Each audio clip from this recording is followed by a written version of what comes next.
Mon fiancé m'a dit qu'il avait besoin de quelques mois pour explorer ses sentiments pour une autre femme avant notre mariage. Alors, je lui ai donné exactement ce qu'il demandait, la liberté. Le lundi après-midi, ses vêtements étaient dans un garde-meuble. Le serrurier changeait la serrure de ma porte d'entrée. Et 80 invités au mariage recevaient des courriels d'annulation. Je m'appelle Claire Whitmore. J'ai 32 ans. Et jusqu'à un samedi matin. Je croyais sincèrement que j'avais déjà survécu à la partie difficile de l'âge adulte. J'avais une carrière stable en tant que directrice de territoire régional et je possédais une maison victorienne restaurée près de Savannah que ma grand-mère m'avait laissée. J'ai passé 18 mois à la ramener à la vie. Et après que mon fiancé, Dean Mersey, a emménagé, la maison a lentement commencé à ressembler à la nôtre. Nous étions ensemble depuis 3 ans et demi, fiancés depuis 8 mois. Et notre mariage était dans moins de 3 mois. Dean était charmant, social, et sympathique sans effort. Nous nous sommes rencontrés par l'intermédiaire de mon amie Nathalie, et en 6 mois. Il vivait pratiquement chez moi. Au bout de 3 ans, je l'ai demandé en mariage. En y repensant, les signes avant-coureurs avaient toujours été là. Dean avait grandi en étant beau et socialement doué. Et il avait appris jeune que le charme pouvait aplanir presque n'importe quoi. À l'époque, j'appelais cela de la confiance. La famille de Dean m'a rapidement adopté, à l'exception de son frère aîné, Victor, qui n'a jamais semblé à l'aise avec le fait que j'ai hérité d'une maison historique. Ça doit être agréable de se voir offrir une maison, plaisantait-il. Dean a toujours balayé cela d'un revers de main. Victor est jaloux. Je l'ai cru. Puis il y avait Tessa Lagne, la meilleure amie de Dean depuis l'université. Tessa travaillait dans le marketing numérique et se disait stratège de marque. La première fois que nous nous sommes rencontrés, elle m'a dévisagé et a dit: Dean sort normalement avec des femmes ayant plus d'énergie créative. J'ai souri. J'utilise la mienne pour des choses qui ne nécessitent pas de hashtag. Elle a ri. Je ne plaisantais pas. À partir de ce jour, nous avons maintenu le genre de politesse que les gens utilisent quand ils comprennent tous les deux qu'ils ne partageraient jamais volontairement une table. Elle était toujours dans les parages. Café avec Dean avant le travail, déjeuner d'affaires, appel téléphonique tard le soir. Conversation sur la planification du mariage qui, d'une manière ou d'une autre, requérait son avis. Une fois, environ 1 an après le début de ma relation avec Dean, je suis revenu après avoir cherché des boissons à une fête et j'ai trouvé Tessa debout tout près derrière lui. Une main posée bas sur son dos pendant qu'elle lui murmurait à l'oreille. Dean a ri. Il ne s'est pas éloigné. À la seconde où il m'a remarqué, il s'est décalé. Tessa a souri. Je me suis dit que les adultes pouvaient avoir des amis du sexe opposé, que la confiance comptait. Et que la jalousie détruisait les relations. Finalement, je me suis convaincu de l'ignorer. Mon amie Rachel n'a jamais fait confiance à Tessa. Le vendredi soir avant que tout ne s'effondre, Rachel était assise avec moi sur mon porche, buvant du thé glacé. Dean était à l'étage. Tessa l'avait appelé 2 fois. Rachel a jeté un coup d'œil vers la fenêtre de l'étage. Cette femme a l'énergie de quelqu'un qui attend patiemment que votre petite amie devienne disponible. J'ai ri.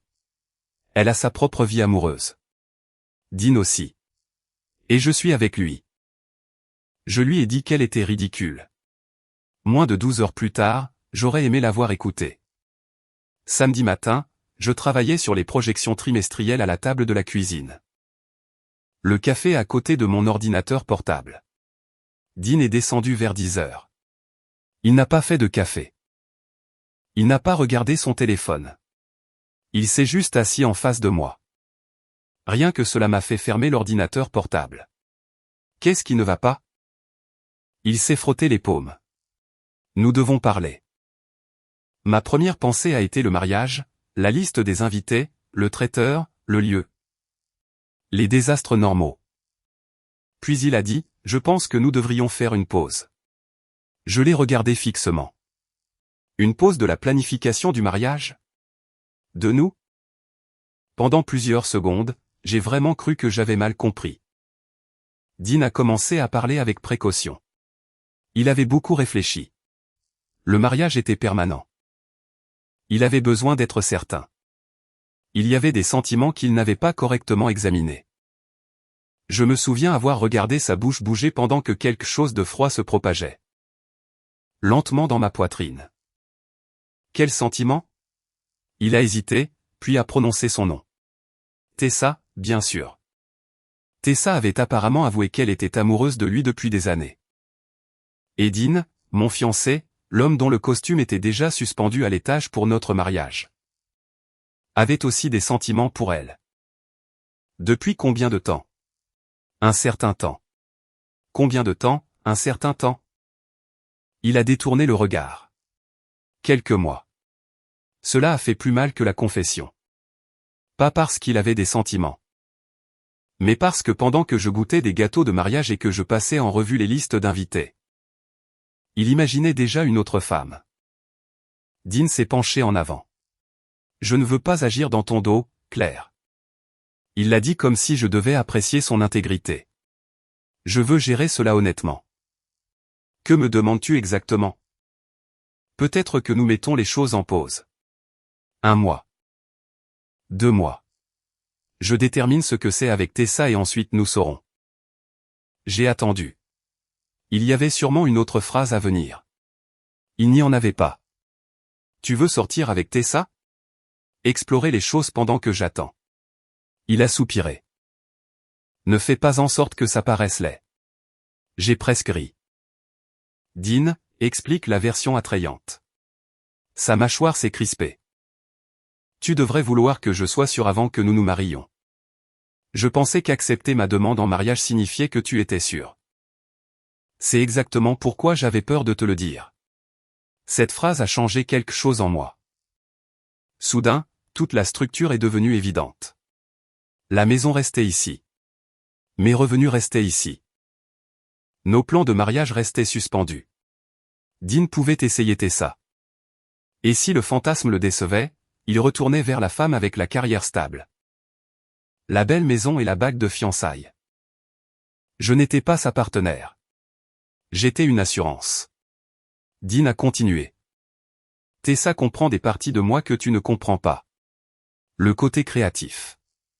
Elle me fait me sentir vu. Je l'ai regardé fixement. J'avais réorganisé des voyages d'affaires pour des rendez-vous avec des fournisseurs.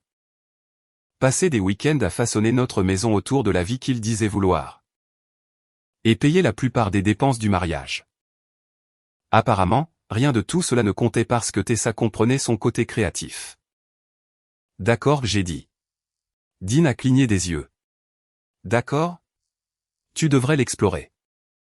Un soulagement a traversé son visage pendant peut-être 2 secondes, puis j'ai continué. Mais tu ne le feras pas en étant fiancé avec moi. Son expression a changé. Quoi? Pas de pause. Pas de période d'attente. Pas question de me garder ici au cas où Tessa te décevrait. Claire. Si tu la veux, choisis-la. Il m'a regardé fixement. Et si je réalise que c'est une erreur? Je l'ai regardé droit dans les yeux. Alors tu auras appris quelque chose. Son visage est devenu pâle. Tu jetterais 3 ans et demi si facilement? Cela m'a presque impressionné. Tu demandes à sortir avec une autre femme 3 mois avant notre mariage et c'est moi qui jette tout? Il s'est levé. C'est du contrôle. Non, du contrôle serait de te dire que tu ne peux pas l'avoir. J'ai fermé mon ordinateur portable. Tu le peux absolument. Puis j'ai montré l'escalier du doigt. Fais une valise. Dean est resté là à me regarder. Tu es sérieuse? Complètement. C'est aussi ma maison. Non, j'ai gardé ma voix calme. Tu as vécu ici avec moi. L'acte de propriété est à mon nom. La maison appartenait à ma grand-mère. Il s'est mis à pleurer alors. De vraies larmes. Et pendant une seconde dangereuse, l'instinct m'a dit de le réconforter. 3 ans et demi ne disparaissent pas instantanément. Puis je me suis souvenu pourquoi il pleurait. Parce qu'il s'attendait à la liberté sans conséquence. Dean a retiré la bague de fiançailles de son doigt et l'a posée à côté de mon ordinateur portable. Alors c'est tout. J'ai regardé la bague, puis lui. Tu avais déjà décidé ça avant de descendre. Il est parti cet après-midi-là avec une seule valise et est allé à l'appartement de Victor. Je pense qu'il s'attendait à ce que j'appelle avant dimanche. Je ne l'ai pas fait. J'ai appelé Nathalie et Rachel à la place. Êtes-vous occupés demain? Rachel n'a même pas demandé pourquoi. Quelle taille de boîte? Le dimanche après-midi, nous étions toutes les trois en train d'emballer la vie de Dean. Puis Nathalie a trouvé une boîte dans le bureau de Dean. Des cartes de Tessa, des cartes d'anniversaire, des cartes de félicitations. Des notes manuscrites diverses. Plusieurs se terminaient par des cœurs. Nathalie en a lu une en silence. Son expression a changé. Depuis combien de temps fait-elle ça? J'ai regardé la pile. Apparemment, plus longtemps que je ne faisais attention. Lundi matin, des déménageurs ont tout transféré dans un garde-meuble. À midi, Dean est arrivé à la maison en s'attendant à entrer. Sa clé n'a pas fonctionné. Le serrurier avait déjà changé les serrures. Sur le comptoir de la cuisine, visible à travers la fenêtre, se trouvait une enveloppe contenant l'adresse du garde-meuble et le code d'accès. Mon téléphone a commencé à sonner. Dean, puis Victor, puis de nouveau Dean. Je n'ai pas répondu. Victor a finalement envoyé un texto. Tu l'as mis dehors parce qu'il a communiqué ses sentiments. C'est un comportement toxique. Les relations saines nécessitent de l'espace. Dean mérite quelqu'un d'assez mûr pour comprendre cela. Je lui ai envoyé l'adresse du garde-meuble. Puisque tu t'inquiètes de la situation de logement de Dean. Voici où se trouvent ses affaires. Tu peux l'aider à les déménager. Puis je l'ai mis en sourdine. 5 minutes plus tard, j'ai ouvert mon ordinateur portable. Il y avait 80 personnes sur notre liste d'invités au mariage. J'ai tapé une seule phrase. En raison d'un changement inattendu de circonstances, notre mariage d'avril a été annulé. 3 mois plus tôt, Dean avait pleuré lorsque nous avions réservé le lieu. Samedi matin, il m'avait demandé d'attendre pendant qu'il essayait une autre femme. J'ai cliqué sur envoyer, et quelque part en ville. Dean était sur le point de réaliser que lorsqu'il m'avait demandé la liberté. Je ne l'avais pas du tout mal compris. Je l'avais simplement pris au sérieux. À la fin de cette première semaine, Dean avait cessé de me demander de reconsidérer ma décision. Il était passé à expliquer à tout le monde pourquoi j'étais le problème. Victor est devenu le plus grand partisan de Dean. Publiant des messages sur les femmes manipulatrices et les personnes qui punissent l'honnêteté. Selon leur version, Dean avait simplement demandé de l'espace. Je l'aurais soi-disant mis dehors et annulé le mariage parce que je ne pouvais pas supporter la vérité. D'une manière ou d'une autre. La partie où il voulait sortir avec Tessa tout en me gardant comme fiancé disparaissait constamment. Ironiquement, plusieurs amis communs n'ont pas été surpris.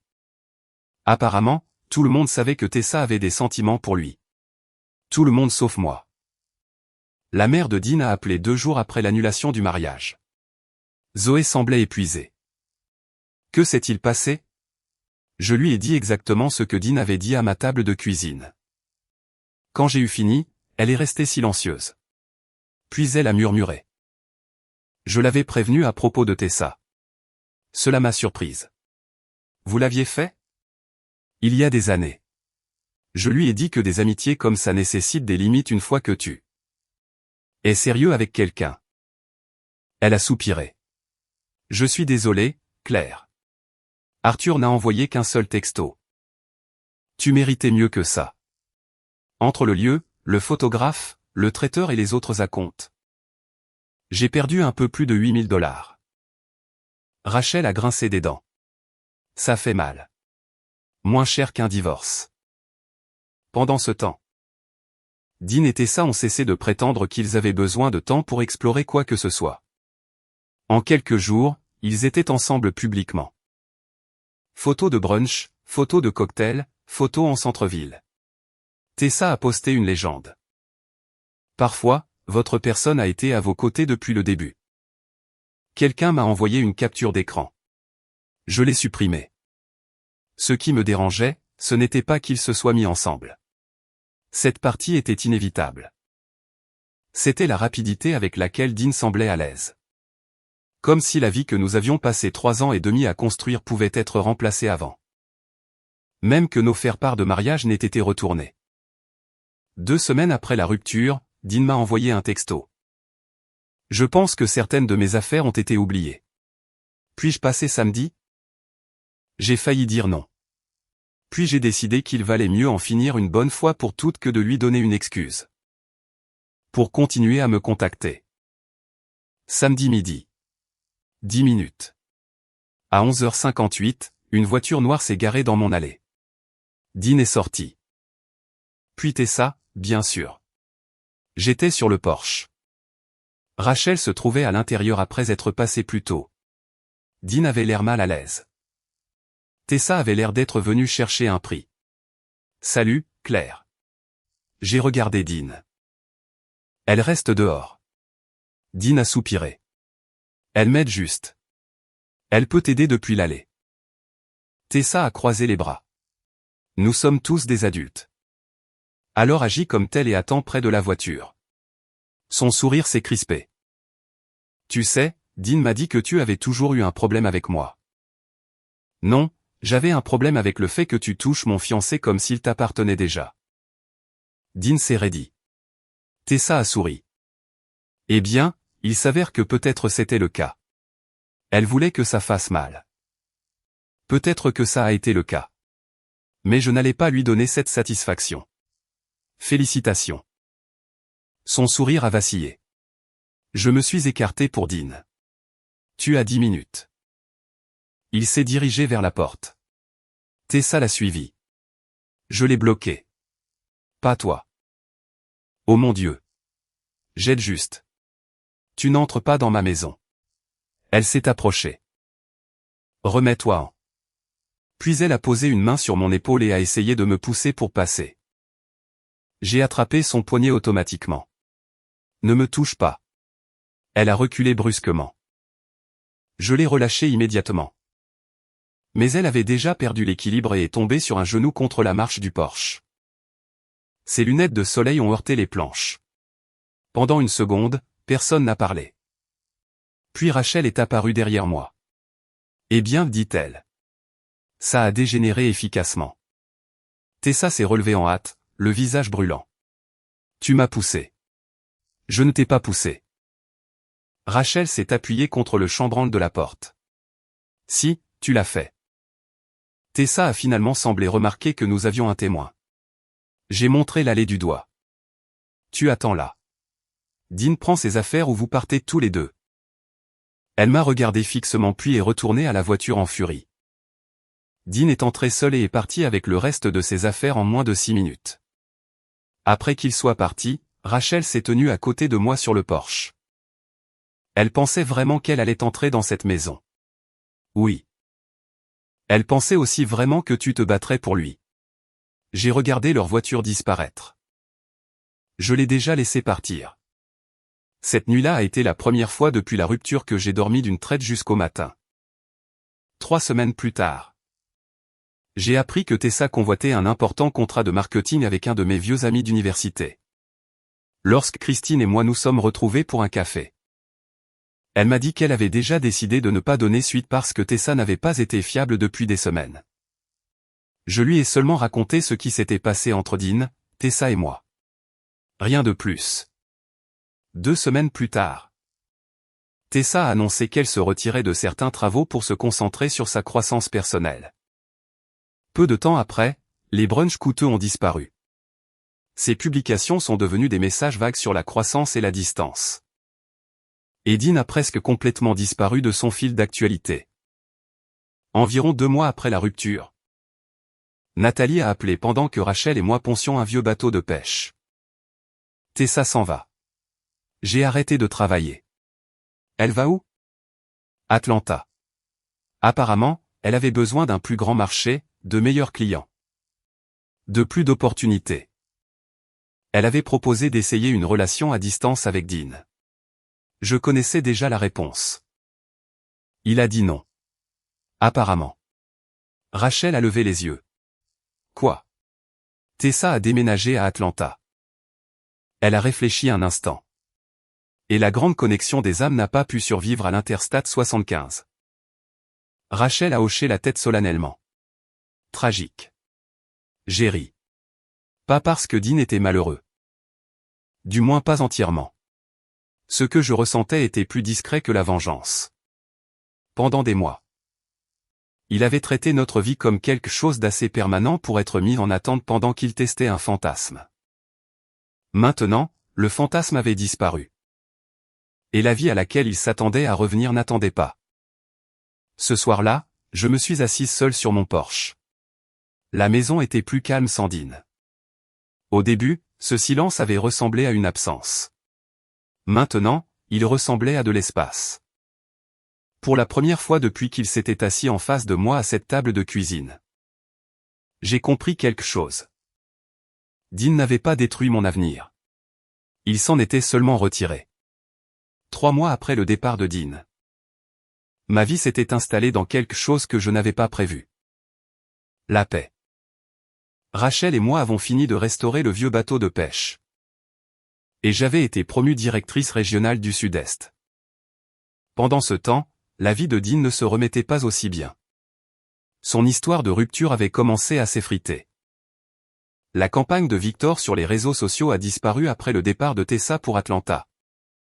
Et même les parents de Dean semblaient réaliser ce qu'il avait jeté. Je suis resté en dehors de ça. La vie de Dean n'était plus la mienne. 6 mois après la rupture, j'ai été invité à la fête d'anniversaire de notre amie commune Jem. J'ai failli ne pas y aller quand j'ai appris que Dean pourrait être là. Nathalie ne m'a pas laissé faire. Tu as passé 6 mois à éviter des endroits parce que Dean pourrait y exister. Alors, j'y suis allé. Pendant les 2 premières heures, tout allait bien. Puis, Nathalie a disparu vers l'avant de la maison et est revenue avec une expression que j'ai reconnue immédiatement. Dean est là, et il a beaucoup trop bu. Rachel a jeté un coup d'œil vers la maison. À quel point est-il ivre? Nathalie a réfléchi, ivre au point de faire des discours que personne n'a demandé. Parfait. Apparemment, Dean était arrivé avec des collègues après avoir déjà bu ailleurs. Au moment où il est entré, il avait atteint ce point où le courage liquide vous convainc que chaque pensée mérite un public. Je suis resté près du porche arrière. Je pouvais l'entendre de toute façon, riant trop fort, disant aux gens à quel point il allait bien. Parlant de nouveaux départs et de comment parfois perdre la mauvaise personne était en fait une bénédiction. Rachel m'a regardé. Tu veux partir? Non. Cela m'a même surprise. Je n'allais pas laisser Dean décider où j'étais autorisé à exister. 30 minutes plus tard, il m'a trouvé. Il est monté sur le porche arrière avec 2 collègues derrière lui. Ses yeux étaient vitreux. Sa chemise était sortie d'un côté. Quand il m'a vu, son expression a changé. Claire. Le porche est devenu plus silencieux. Salut Dean. Ne me dis pas le salut, Dean. Point. Rachel s'est redressée à côté de moi. Nathalie a cessé de sourire. Dean s'est approché. Tu as ruiné ma vie. Voilà. 6 mois de conséquences condensées en 4 mots.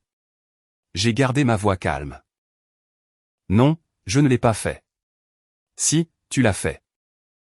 Les gens à proximité avaient cessé de faire semblant de ne pas écouter. Dean a fait un geste vers moi avec son verre. Tu m'as mis dehors. Tu as tout annulé. Tu as retourné tout le monde contre moi parce que j'ai été honnête avec toi. Tu m'as demandé d'attendre pendant que tu sortais avec Tessa. J'ai demandé de l'espace pour sortir avec Tessa. Pour comprendre mes sentiments en sortant avec Tessa. Sa mâchoire s'est crispée. Tu fais toujours ça. Faire quoi? Rendre tout laid. J'ai presque souri. Dean, si répéter ce qui s'est passé le rend laid, peut-être que je ne suis pas le problème. Quelqu'un près de la porte a toussé pour cacher un rire. Dean l'a entendu. Son visage a rougi. Tessa t'a comprise depuis le début. Il a dit, elle savait que tu étais contrôlante. Tu as toujours été menacé par elle. J'ai penché la tête. En parlant de Tessa, comment va Atlanta? Ça a fait mouche. Son expression s'est fissurée pendant une demi-seconde. Puis la colère l'a recouverte. Elle avait besoin de se concentrer sur sa carrière. D'accord. Nous sommes toujours amis. Je suis contente pour vous. Tu trouves ça drôle? Non. Et je le pensais. Il n'y avait rien de drôle à regarder quelqu'un détruire sa propre vie et passer ensuite 6 mois à chercher quelqu'un d'autre à blâmer. Dean s'est approché. Tu n'as pas pu me donner 2 mois. 3 ans et demi ensemble. Et tu n'as pas pu me donner 2 mois pour me trouver. Tu ne faisais pas un voyage en sac à dos en Europe. Dean. Tu voulais 2 mois pour avoir une liaison avec une autre femme pendant que je te gardais ta place au chaud. Ses collègues ont échangé un regard. Ce n'est pas ce que j'ai dit. C'était exactement ce que tu as demandé. J'essayais d'être authentique. Et je t'ai laissé faire.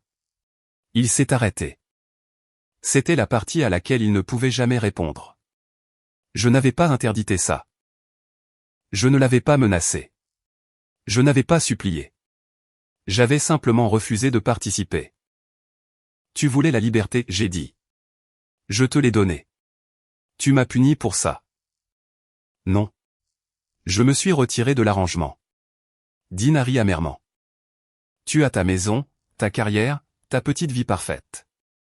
Tu penses que tu as gagné. Gagner ne m'intéresse pas. Tu détestais Tessa. Je ne détestais pas Tessa. C'était vrai. Je détestais ce que tu t'attendais à ce que je tolère à cause d'elle. Le porche était devenu complètement silencieux. Dean a finalement semblé remarquer combien de personnes écoutaient. Mais il était trop avancé pour s'arrêter. Tu vas finir seul, dit-il, la voix brisée. Parce qu'à la seconde où quelqu'un a des sentiments que tu n'aimes pas, tu l'aurais de ta vie. Je me suis levé de la balustrade du porche. Non. Je l'ai regardé droit dans les yeux. Je voulais épouser quelqu'un qui était sûr de moi. Il n'a rien dit. Tu ne l'étais pas. Toujours rien. Alors, je me suis écarté de ton chemin et je t'ai laissé être avec la femme dont tu étais sûr. Ses yeux sont tombés. J'ai attendu un instant. Comment ça s'est passé? Sors de ma vue. J'ai hoché la tête. Je rentre chez moi. Nathalie et Rachel se sont déplacées avec moi vers le portail latéral. Dean a suivi. Ce n'est pas fini, Claire. J'ai continué à marcher. Tu me dois une explication. Cela m'a fait m'arrêter. Je me suis retourné. Non, Dean. Tu t'en dois une à toi-même. Son visage s'est tordu. Pourquoi? Pour savoir pourquoi tu pensais que j'attendrais encore après que tu aies choisi quelqu'un. D'autres? Il m'a regardé fixement. Il y avait une chose que je voulais dire depuis 6 mois.